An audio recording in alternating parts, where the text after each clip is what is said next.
मेरे भावी शिक्षक साथियों तक कैसे हैं। चलिए आशा करता हूँ कि अच्छे होंगे, जहाँ होंगे एकदम मस्त होंगे, तंदुरुस्त होंगे, ठीक ना। तो चलिए आइए देखते हैं हम ईवीएस से क्वेश्चनों को लेकर के अब आ रहे हैं। कुछ क्वेश्चन है जो कि बहुत ही इंपॉर्टेंट है, इसलिए लेकर के आ रहे हैं। ऐसे आपको सीटेट में मिला होगा, लेकिन फिर से एक बार रिवाइज हम लोग कर ले तो बहुत बढ़िया रहेगा। दिख रहा है ना, ये दिख रहा है ए अक्षय, हाई दिख रहा है काला रवा है। मन चाही खाद्य पदार्थ व भोजन देखकर मुंह में पानी आने लगता है। सबसे ज़्यादा तो खट्टा चीज़ देख करके, है ना। आने का कारण क्या है जानते हैं? पिट्यूटरी ग्रंथि का सक्रिय होता नहीं, लार ग्रंथि जो होती है ना, ये क्या होता है, एक्टिव हो जाता है। जैसे नाम सुनता है और इसको पता नहीं कैसे कैसे अनुक्रिया होता है और एक्टिव होता है, लगता है तो मुंह में पानी आ जाता है ना। तो लार ग्रंथि क्या होती है, सक्रिय होती है। एक तरफ तो काला हांडी में सर्वाधिक चावल की पैदावार निर्यात किया जाता है, तो दूसरी तरफ वहाँ भूखमरी से लोग मर जाते हैं। कालाहारी किस राज्य में है? तो ये कालाहारी जो है आपका उड़ीसा में है। कहाँ है? उड़ीसा में है कालाहारी। भोजन उपरांत, भोजन करने के बाद यानी भोजन उपरांत में हमें नींद आती है ना।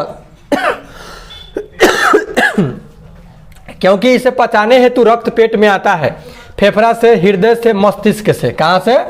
मस्तिष्क से। ओके, नींद आती है इसलिए आता है। ऐसे आप चावल जो खाते हैं हम लोग ना, चावल, तो उसमें अल्कोहल का मात्रा होता है, इसलिए थोड़ा बहुत नींद आता है। अंकुरित सबूत मूंग में प्याज, टमाटर, नींबू और नमक मिलाकर खाने की परंपरा आम है, गर्दा लगता है। इसमें सर्वाधिक मात्रा में क्या मिलता है? तो इस सर्वाधिक मात्रा में इसमें खनिज मिलता है। क्या मिलता है? खनिज मिलता है। ओके, बस्ते, बैग, जूते आदि में दोनों तरह चिपकने खुलने पर चर्र चर्र की आवाज वाली विल्क्रो। अब देखिए क्या रहता है, उसको क्या कहते हैं? विल्क्रो कहते हैं। इसके खोजकर्ता जॉर्ज मेंट्रस। अब कौन है? George menstrual. जो जॉर्ज मेंस्ट्रल जो जूता में होता है, घड़ी में भी आता है ना, बैग में आता है, सदा ज़्यादा चर चर करता है ना। यह प्रेरणा किन से मिली उनको? तो बीजों से मिली। किन से मिली? बीज से मिली। आप देखे होंगे एक बीज जो है उसको क्या बोलते हैं? गोखुर का बीज जो होता है, इसके बारे में हम बहुत पहले बताए ही हैं। गोखुर के बीज इस तरह से रहता है ना जी, पूरा टेर इसमें फेंकता है सब, तब केस उसमें ला लेता है लपटा। तो वो भी तो उसी प्रकार से ना बिहेव करता है। तो उसी बीज से ही इनको आया होगा। स्वाद भरने वाली मिर्ची भारत में आई, कौन लेकर के आया? कहाँ से आया? तो पुर्तगालियों द्वारा अमेरिका से लेकर के आया। स्वाद भरने वाला जो मिर्च होती है, मिर्च, उसको लेकर के कौन आया? पुर्तगाली है। कहाँ से आया? अमेरिका से आया लेकर के। ओके, ये देखते हैं आगे। बीजों का संरक्षण परंपरागत रूप से किया जाता है। पहले से मतलब परंपरागत तरीका मतलब बहुत पुराना तरीका जो है, सूखी लौकी को मिट्टी से लीप कर बीजों के साथ नीम की पत्तियां मिलाकर तो रखा जाता है। बीजों को चुन कर सुखा कर, ठीक ना। तब बीजों को चुन कर सुखा करके तो सुरक्षित संरक्षण करना, चुन करके सुखा करके, ये भी है। उपयुक्त में से एक से अधिक, अर्थात ऑप्शन नंबर 4 इसका बेटर हो जाएगा। कैसे भाई? तो देखिए, सूखी लौकी को मिट्टी से लीप करके भी मतलब कि बीज को इकट्ठा रखता है लोग, मतलब कि संरक्षण करता है। बीजों के साथ नीम के पत्ती भी मिलाता है कि नीम के पत्ती मिला दिया जाएगा तो उसमें फफूदी नहीं आएगा। वो भी नीम के पत्ता होने चाहिए, तो सूखा होना चाहिए, नहीं तो भीगा लग जाएगा तो फिर नमी आ जाएगा तो फफूदी आ जाएगा। रोटी बनाने की प्रक्रिया है। रोटी बनाने की प्रक्रिया क्या है? तो पहले आटा को गूंथा जाता है, गोल किया जाता है, बेला जाता है, तब तो रोटी बनता है ना। अर्थात उपयुक्त में से एक से अधिक मतलब ये तीनों प्रोसेस हो जाएगा। इसे तो कई प्रोसेस और होगा। मैं हांगकांग में रहती हूँ, ठीक है। मैं तो मुझे और माँ सांप खाना पसंद है। मुझे और मेरी माँ को क्या खाना पसंद है? सांप खाना। इच्छा अनुसार हम लोग होटल में जाकर डैश खाते हैं, तो लिंग हु फेन। तो ये लिंग हु फेन हांगकांग में सांप के भोजन को कहा जाता है। सांप का जो भोजन मीट होता है उसको लिंग हु फेन कहा जाता है। Okay, Manchurian Manchurian. नारियल करी के साथ उबला हुआ, नारियल करी के साथ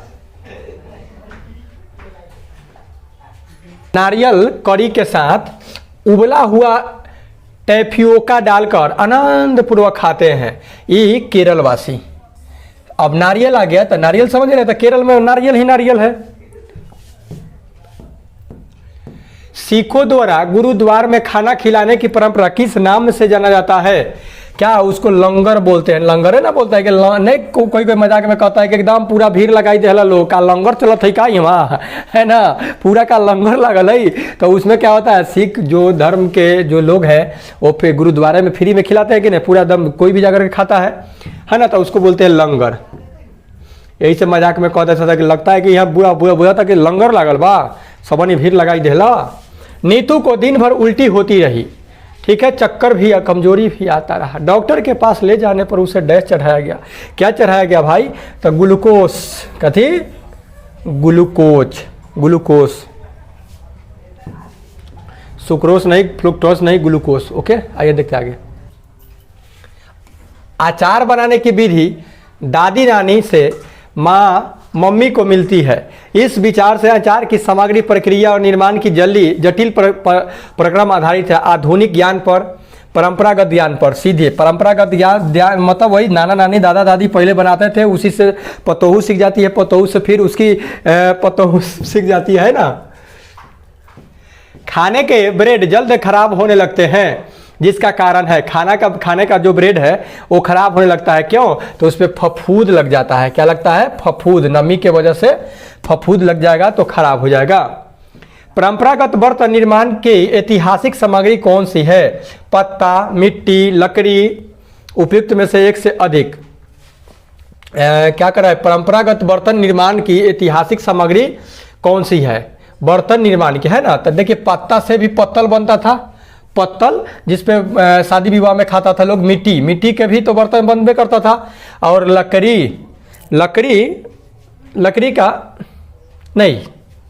लकड़ी का बर्तन बनता है। हाँ, लकड़ी का रहता है जी, बर्तन नहीं रहता है, लेकिन छोलनी उलनी टाइप का रहता है, छोलना उलना चलाने वाला, है ना। उपयुक्त में से मतलब एक से अधिक हो जाएगा। उपले यानी चिपड़ी गोईठा, डंग, है ना। क्या चीज़ से बनता है? गाय भैंस के गोबर से।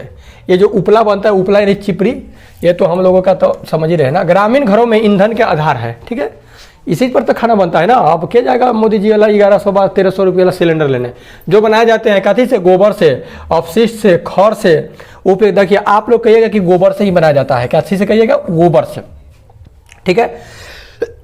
लेकिन ये गोबर केवल आप दे दीजिएगा तो ये गलती हो जाए, क्योंकि केवल गोबर से उपला नहीं बनता है, उसमें अलग से लोग जिस पे लोहियाता ऐसे से गोल गोल करता है ना,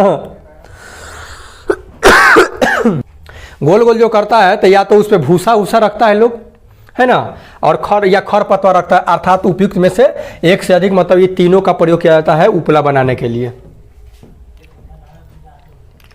पूर्वोत्तर राज्यों में झूमिंग निम्नलिखित में से किस कृषि का पर्याय है?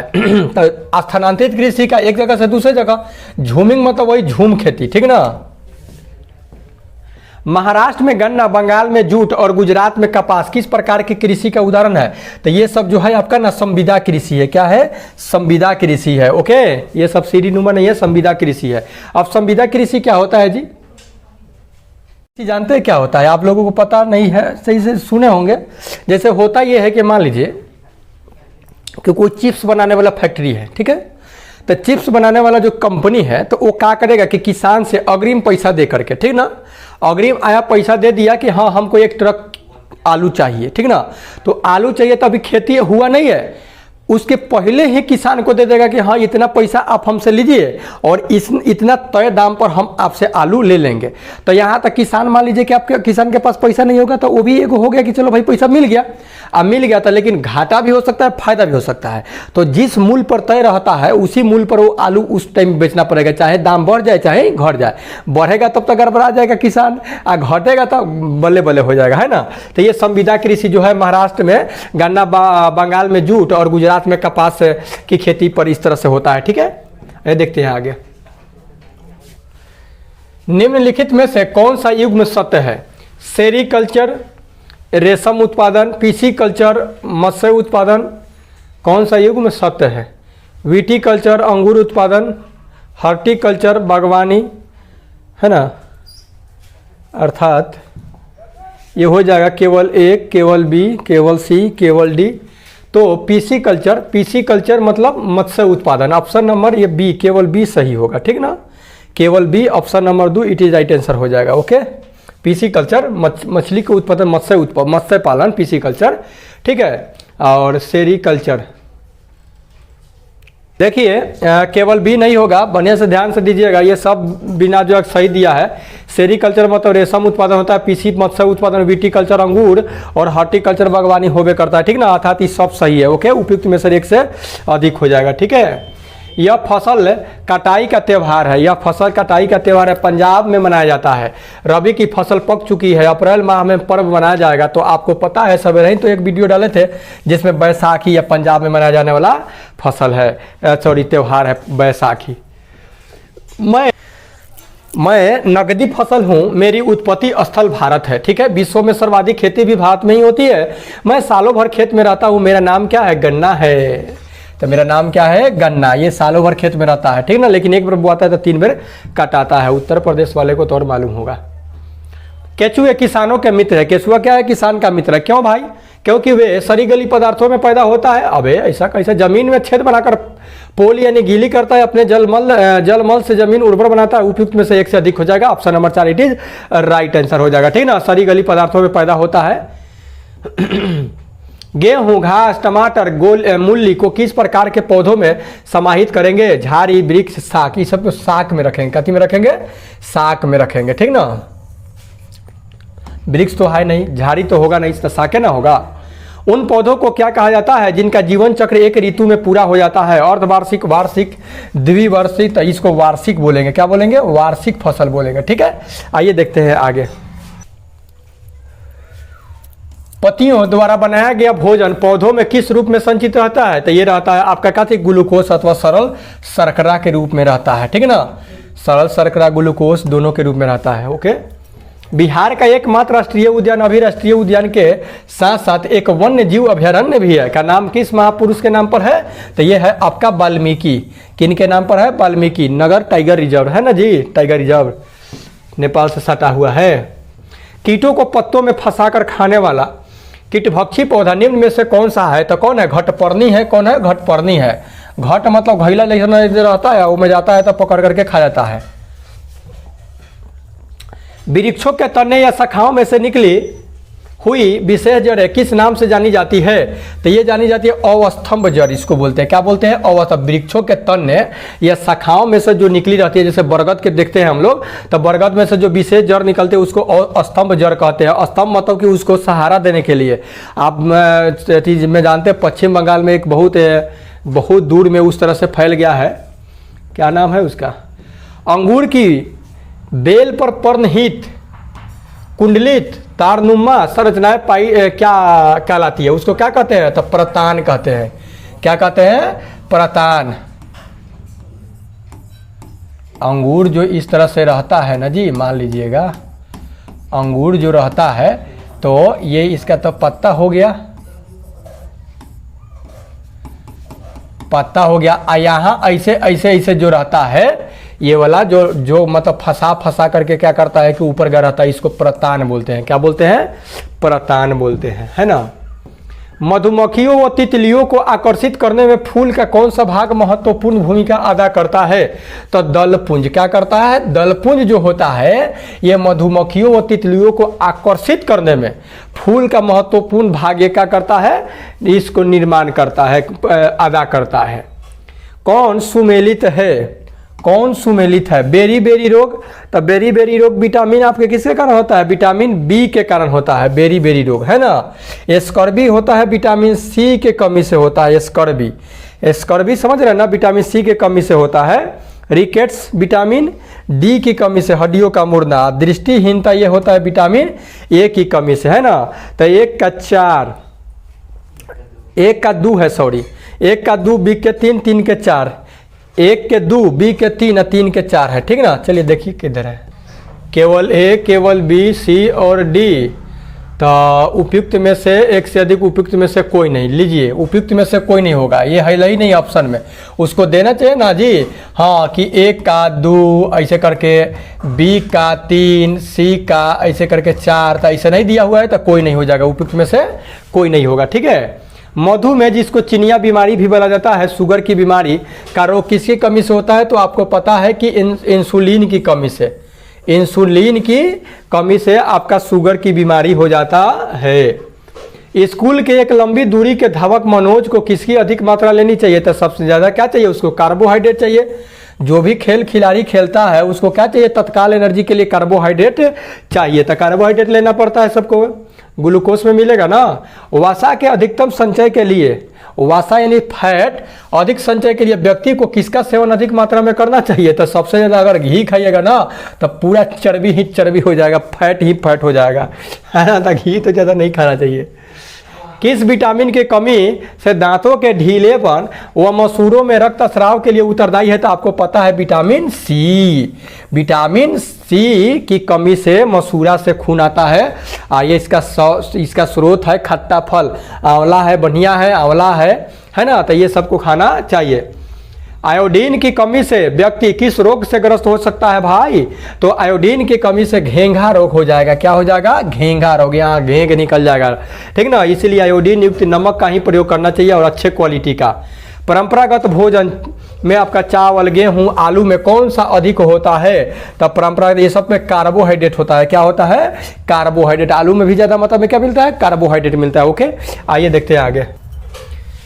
ताजे फल व सब्जियां किस पौष्टिक तत्वों में महत्वपूर्ण स्रोत है? कौन चीज़ ज़्यादा मिलता है? तो विटामिन ज़्यादा मिलेगा। ताज़ा फल और सब्जी खाइएगा तो विटामिन ज़्यादा मिलेगा। ओके, इसलिए ताज़ा फल का ही सेवन करना चाहिए।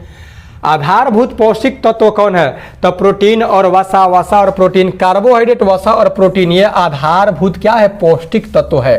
कार्बोहाइड्रेट, वसा और प्रोटीन। तो दाल खाइएगा तो प्रोटीन मिलेगा, घी खाइएगा तो वसा, कार्बोहाइड्रेट खाइएगा, आलू उलू खाइएगा तो नहीं, चावल खाइएगा तो।